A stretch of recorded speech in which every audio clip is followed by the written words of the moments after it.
Hello everyone, कैसे हैं आप सब। एक बार पुनः शिव कोचिंग क्लासेस पर स्वागत है। उम्मीद करता हूं आप सब अच्छे होंगे, मस्त होंगे, बेहतर होंगे, आपकी पढ़ाई बेहतर चल रही होगी।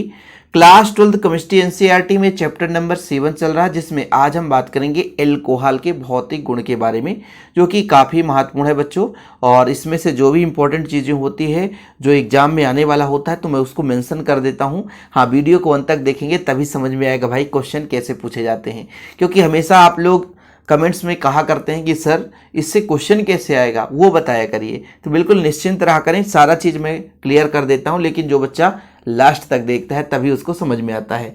और जिन बच्चों ने अभी तक नोट्स नहीं लिया है, यदि आपको नोट्स लेना है तो कॉन्टैक्ट नंबर लिख लीजिए 96 85 29 91 49 9685299149 96 85 29 91 49। ये मेरा पर्सनल व्हाट्सअप नंबर है बच्चों, इस पर आप कांटेक्ट करके नोट्स ले सकते हैं। चलिए शुरू करें। भौतिक अवस्था। भौतिक अवस्था क्या बच्चों कि किस रूप में जो आपका एल्कोहल है वो पाया जाता है। एल्कोहल किस रूप में पाया जाता है?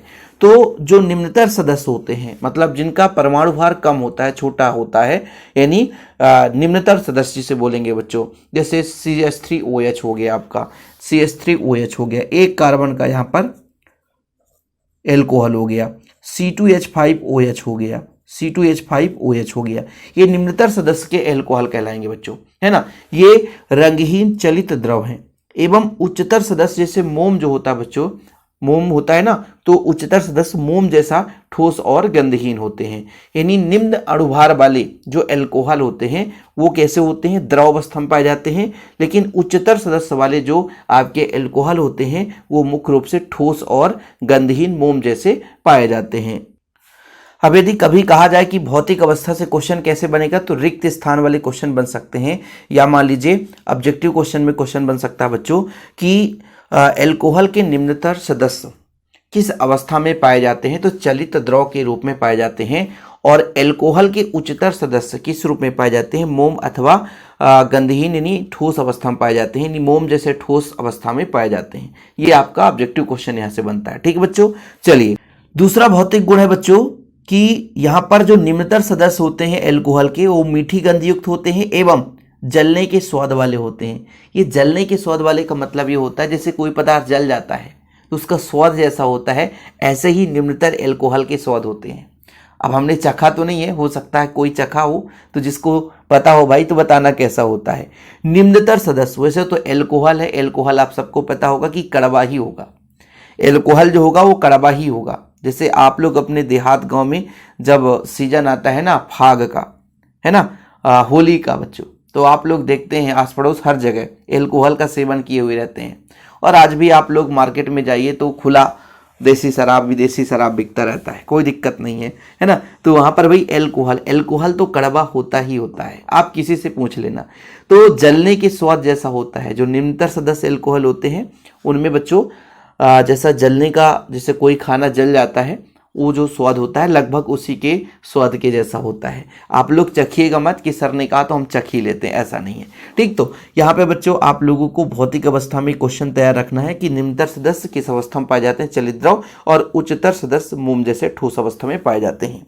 चलिए बात कर लेते हैं गलनांक एवं क्वथनांक की बच्चों। गलनांक का मतलब क्या होता है? जैसे मान लीजिए कोई सॉलिड स्टेट में ही है, कोई आपका मान लीजिए उच्चतर सदस्य एल्कोहल सॉलिड स्टेट में है, उसको अपन गलाना चाहते हैं, लिक्विड फॉर्म में लाना चाहते हैं, तो कुछ ना कुछ टेम्परेचर लगेगा, कुछ ना कुछ एनर्जी लगेगा, कुछ ना कुछ ताप लगेगा। तो वो जो ताप बच्चों, जिस ताप पर वो ठोस से द्रव अवस्था में बदल रहा होगा, वो उसका क्या कहलाएगा? गलनांक कहलाएगा। लेकिन उसी तो हम जैसे हमारे पास कोई द्रवित अवस्था में आपका एल्कोहल है, उसको हम अब वाष्पित करना चाहते हैं, यानी जो आपका द्रवित एल्कोहल है उसका दाब वायुमंडलीय दाब के बराबर हो जाए, तो भाई उसको अपन क्या करेंगे? एनर्जी देंगे। और जब एनर्जी देंगे बच्चों तो कहीं ना कहीं वो द्रव अवस्था से किस में बदलेगा? गैस अवस्था में। तो जो एनर्जी लगेगा उसमें वो उसका क्या कहलाएगा? क्वथनांक कहलाएगा। क्या कहलाएगा बच्चों? क्वथनांक कहलाएगा। जैसे देखिए लगभग समान अणुभार वाले हाइड्रोकार्बन, ईथर एवं हेलोएल्केन की अपेक्षा एल्कोहल के क्वथनांक बहुत उच्च होते हैं। यह अंतराणुक हाइड्रोजन बंध के कारण होता है। एल्कोहल अणु हाइड्रोकार्बन बंधों द्वारा संगुणित होते हैं।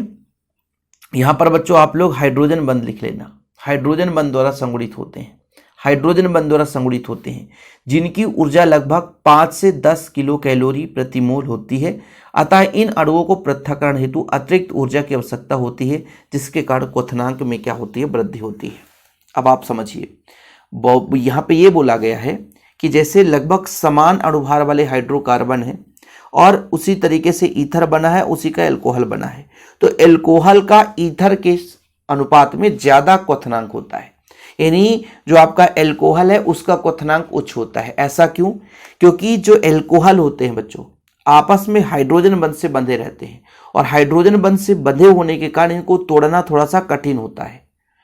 ठीक है, तोड़ना कठिन होता है, इस कारण से इसका क्वथनांक अधिक होगा। भाई जिसमें अधिक एनर्जी लगेगा, बंध तो टूटेगा तभी तो वो लिक्विड फॉर्म से मतलब गैस स्टेट में बदलेगा। भाई क्वथनांक का मतलब क्या है? द्रवित अवस्था से गैसीय अवस्था में बदलना है। तो कहीं ना कहीं एल्कोहल के अणुओं के बीच जो बंध है वो हाइड्रोजन बंध रहता है, हाइड्रोजन बंध से संगुणित रहते हैं। उन्हें तोड़ने के लिए बहुत अधिक ऊर्जा लगती है, जितना चाहिए उससे आवश्यकता से ज़्यादा ऊर्जा लगता है, इसलिए कहते हैं उसका क्वथनांक बच्चों क्या होता है, उच्च होता है। अब इसमें हाइड्रोजन बंध का क्या लोचा है मैं आपको बताता हूँ। आपका बच्चों ROH ये आपका एल्कोहल है, ठीक है, जिसमें बात कर रहा हूँ R है, और यहाँ पर ऑक्सीजन है O बच्चों, इसमें जुड़ा हुआ है H। जब इसमें ऑक्सीजन जो है हाइड्रोजन के इलेक्ट्रॉन को अपनी ओर खींचता है तो इस पर आंशिक प्लस और इस पर आंशिक माइनस। अब ऐसे ही कई सारे एल्कोहल के अणु होंगे, सिर्फ समझिएगा। R है बच्चों, O है, H है, ठीक है, फिर R है, O है, H है, कई सारे एल्कोहल के अणु हैं, R है, O है और H है। अब होता क्या है बच्चों, इनमें बंध है लेकिन इनमें सब में आंशिक ऋणावेश और हाइड्रोजन पर आंशिक धनावेश, आंशिक ऋणावेश, हाइड्रोजन पर आंशिक धनावेश। अब होता क्या है, हाइड्रोजन बंध कैसे बनता है कि जैसे प्रबल ये जो ऋण विद्युतीय तत्व है हाइड्रोजन के इलेक्ट्रॉन को अपनी ओर आंशिक रूप से आकर्षित करते हैं, जिससे हाइड्रोजन पर आंशिक धनावेश आ जाता है और किसी अन्य ऋण विद्युतीय तत्व से संयोग करके बंध बनाता है, जिसे हाइड्रोजन बंध कहते हैं। जैसे इस अणु का हाइड्रोजन अगले अणु के ऑक्सीजन से, इस अणु का हाइड्रोजन अगले अणु के ऑक्सीजन से, तो ये जो बंध है बच्चों वो हाइड्रोजन बंध है। क्या है? हाइड्रोजन बंध है। तो इस तरीके से एल्कोहल के अणुओं के बीच कौन सा बंध पाया जाता है? तो हाइड्रोजन बंध पाया जाता है। तो यहाँ से एक ऑब्जेक्टिव आप लोग लिख लेना कि एल्कोहल के अणुओं के बीच कौन सा बंध पाया जाता है? तो हाइड्रोजन बंध पाया जाता है। या एल्कोहल के अणु किस प्रकार के बंध से बंधे होते हैं? तो बच्चों हाइड्रोजन बंध से बंधे होते हैं। ये पूरा डायग्राम में बना है हमारा, इसमें देख सकते हैं आप लोग। ROH है बच्चों, ROH है, ROH है, फिर ROH है, ROH है, ऐसे आगे चलता जाएगा। वो तो क्रम है जुड़ने का, कैसे भी हम जोड़ सकते हैं। आगे देखिए दूसरा जो है बच्चों किसी का कि CH2 समूह के योग अर्थात बढ़ने के साथ एल्कोहल के क्वथनांक नियमित रूप से वृद्धि पाई जाती है। कहने का मतलब कार्बन के सदस्य जितने अधिक बढ़ते जाएंगे उतना ही उसमें क्वथनांक में वृद्धि पाई जाती है। समावयवी अल्कोहल में साखनी में वृद्धि से क्वथनांक में कमी होती है, क्योंकि साखन से पृष्ठ क्षेत्रफल में कमी है, संघनता में वृद्धि होती है। अणुओं के मध्य आकर्षण बल अणुओं की सघनता या कम पृष्ठ क्षेत्रफल के कारण दुर्बल होता है, जो होता जाता है, क्योंकि सघन अणु सरलता से ध्रुवित नहीं होता है। अब इसमें यह बोला गया कि जैसे शाखा बढ़ जाए, कार्बन की संख्या नहीं शाखा, जैसे आपका प्राथमिक एल्कोहल है फिर द्वितीयक हो गया तो शाखा बढ़ता है। जैसे आपका प्राथमिक एल्कोहल है बच्चों CH3OH, द्वितीयक एल्कोहल का हो जाएगा CH3CHOH, इसमें शाखा बढ़ गया। तृतीयक का क्या है बच्चों CH3CH3CH3COH। तो इनमें जब शाखा बढ़ता है, शाखा बढ़ने के कारण जो आपका क्वथनांक है वो कम हो जाता है। क्या हो जाता है बच्चों? क्वथनांक जो होता है कम हो जाता है। जिसको लिखना है तो इसके पीछे रीजन है कि जैसे जैसे मतलब शाखा में वृद्धि होगी तो क्षेत्रफल कम हो जाएगा। जैसे मान लीजिए मैं अभी यहाँ पे 2 एग्जाम्पल बताता हूँ। 4 कार्बन का एल्कोहल देता हूँ CH3 CH2 CH2 CH2OH है, और इसी का क्षेत्रफल कम हो जाएगा। कैसे? शाखा बढ़ने के कारण इसका क्षेत्रफल कम हो गया इसके अपेक्षा। ठीक है, तो अणुओं के मध्य आकर्षण बल अणुओं की सघनता या कम पृष्ठ क्षेत्रफल के कारण दुर्बल हो जाता है। जिसका पृष्ठ क्षेत्रफल कम होता है तो उसके बीच जो आकर्षण बल है वो कम हो जाता है, और कम आकर्षण बल हुआ तो क्वथनांक भी कम हो जाना है। तो सबसे ज्यादा क्वथनांक किसका होगा बच्चों? प्राथमिक का होगा, द्वितीयक या तृतीयक का होगा। तो जिसमें जितना ज़्यादा शाखा होगा उतना क्वथनांक कम होगा। तो ऑब्जेक्टिव क्वेश्चन कभी कभार पूछ दिया जाता है कि भाई साहब निम्न में से किसका क्वथनांक कम होगा, प्राथमिक एल्कोहल, द्वितीयक या तृतीयक एल्कोहल। तो तृतीयक एल्कोहल का बच्चों क्वथनांक क्या होगा, कम होगा। ऐसे ऑब्जेक्टिव के अलावा कुछ नहीं पूछा जाएगा। जल में विलेयता, अब आप सबको पता है कि एल्कोहल में बच्चों हाइड्रोजन बंध पाया जाता है, और जिनमें हाइड्रोजन बंध पाया जाता है तो वो जल में पूर्णतः मिश्रणीय होते हैं। किंतु परमाणु भार की वृद्धि से विलेयता घटती जाती है, क्योंकि जल के अणुओं के साथ एल्कोहल के अणुओं का हाइड्रोजन बंध द्वारा संगुणन के कारण विलेयता होती है। बस इतना ही तैयार करना है कि जल के साथ एल्कोहल क्यों विलय होता है, क्योंकि जल के अणुओं के बीच और एल्कोहल के अणुओं के बीच हाइड्रोजन बंध बन जाता है। चूंकि जल के अणुओं में हाइड्रोजन बंध पाया जाता है, ऐसे ही एल्कोहल के अणुओं में हाइड्रोजन बंध पाया जाता है, तो ये आपस में भी हाइड्रोजन बंध बना लेते हैं बच्चों, जिसके कारण ये एल्कोहल जो होते हैं वो जल में विलय होते हैं। ठीक, मेन फैक्ट याद रखना, बस हो गया। यदि हम घनत्व की बारे में बात करें तो घनत्व में से कभी क्वेश्चन पूछा नहीं गया है। नारकोटिक क्रिया जरूर थोड़ा सा याद कर लेना बच्चों। ये मेथेनॉल एक तंत्रिका विष है एवं अंधापन का कारक होता है। एथेनॉल उत्तेजक होता है एवं केंद्रीय तंत्रिका तंत्र पर मानसिक अवसाद क्रिया करता है। एल्कोहल में शाखन के साथ साथ नारकोटिक की क्रिया वृद्धि होती है। देखो यहां से क्वेश्चन आ सकता है कि कौन सा एल्कोहल तंत्रिका विष का कार्य करता है।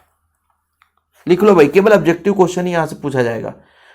कभी 2 नंबर में क्वेश्चन नहीं पूछे, एक लाइन में ही क्वेश्चन पूछा। अब जो आपका भौतिक गुण होता है इससे केवल और केवल ऑब्जेक्टिव क्वेश्चन ही आने के चांसेस रहते हैं, तो आपको परेशान नहीं होना है। ठीक है, तो बच्चों नारकोटिक क्रिया मेथेनॉल में तंत्रिका विष और अंधापन का कारक होता है। एथेनॉल उत्तेजक होता है। तो नोट कर लेना बस 2 ही चीज, तंत्रिका विष एवं अंधापन का कारक कौन सा एल्कोहल होता है, वो मेथेनॉल, और बच्चों उत्तेजक का काम कौन करता है तो वो एथेनॉल। बस सिंपल है। यदि परमाणु क्रमांक बढ़ेगा, परमाणु क्रमांक तो नहीं कह सकते एक प्रकार से, यानी कार्बन की संख्या बढ़ेगी, शाखन के साथ साथ नारकोटिक की क्रिया भी क्या होती है बच्चों, बढ़ जाती है। जैसे तृतीयक एल्कोहल का उपयोग निद्राकारी के रूप में किया जाता है। ये लो एक और ऑब्जेक्टिव तैयार कर लेना। टर्सरी एल्कोहल का उपयोग निद्राकारी के रूप में किया जाता है। निद्राकारी, नींद आ जाए। ठीक है, वैसे भी एल्कोहल जो सेवन कर लेता है ना तो उसको बहुत ज़्यादा नींद आती है। किसी व्यक्ति से पूछना जो एल्कोहल सेवन करता होगा, एल्कोहल सेवन कर लेगा वो तो उसे नींद भरपूर आएगी, अच्छे तरीके से नींद आएगी और बहुत बढ़िया सोएगा।